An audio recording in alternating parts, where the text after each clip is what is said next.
So mga tol, on sale na nga po ang tickets ngayong araw na ito sa laban ng General Casimero versus Yoshinori Ugoni ng Japan na gaganapin sa Ariake Arena, Japan ngayong October 12. Naglabas na nga po ng announcement ang Treasure Boxing Promotion mga tol at pwede na daw mag-avail ng ticket. Ang presyo nga po ng ticket mga tol, depende sa upuan. Ang pinakamahal na tickets nila mga tol ay itong RS seat kung saan nagkakahalaga ito ng 50,000 yen o katumbas ng 19,000 pesos mahigit sa pera natin. Ang S-seat naman mga tol, nagkakahalaga ng 30,000 yen o katumbas ng 11,600 sa pera natin. Sa A-set naman mga tol, nagkakahalaga ng 10,000 yen o 3,800 pesos. At ang pinakamura ay itong B-set na nagkakahalaga ng 6,000 yen o 2,300 pesos. Sa mga gusto nga po mag-avail ng ticket mga tol, tutungo lang po kayo sa website nila, ang www.shop.tv-promotion.com.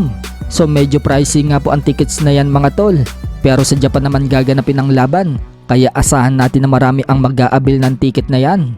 Kumpara noong last fight ni Casimero sa Okada Manila na hindi na ubos ang tickets, kaya mahirap talaga magpa-event ng boxing dito sa Pinas mga tol. Mas gusto kasi ng mga boxing fans ang libre, maghintay na lang ng upload sa Facebook at YouTube.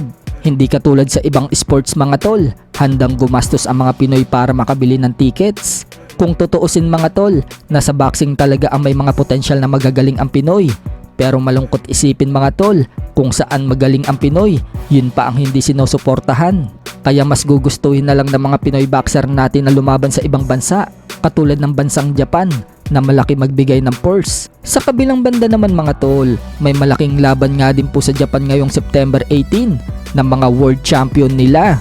Haharapin po ni Unified WBA WBC Light Flyweight World Champion Kenshiro Terahi ang South Africa na si Hickey Badler, habang haharapin naman ni WBO Super Flyweight World Champion Junto Nakatani itong si RG Cortez ng Mexico.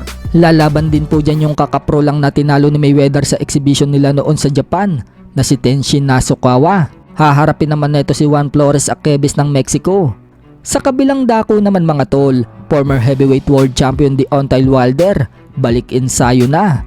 Ayon sa post ni Michael Benson mga tol, paghahanda umano ito ni Wilder para sa potensyal na labang kay Anthony Joshua sa January.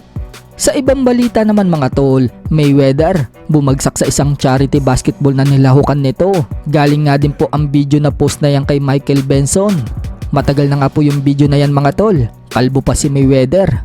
Ngayon kasi mga tol, may buhok na siya. Makikita mga tol sa video kung paano na knockdown si Mayweather.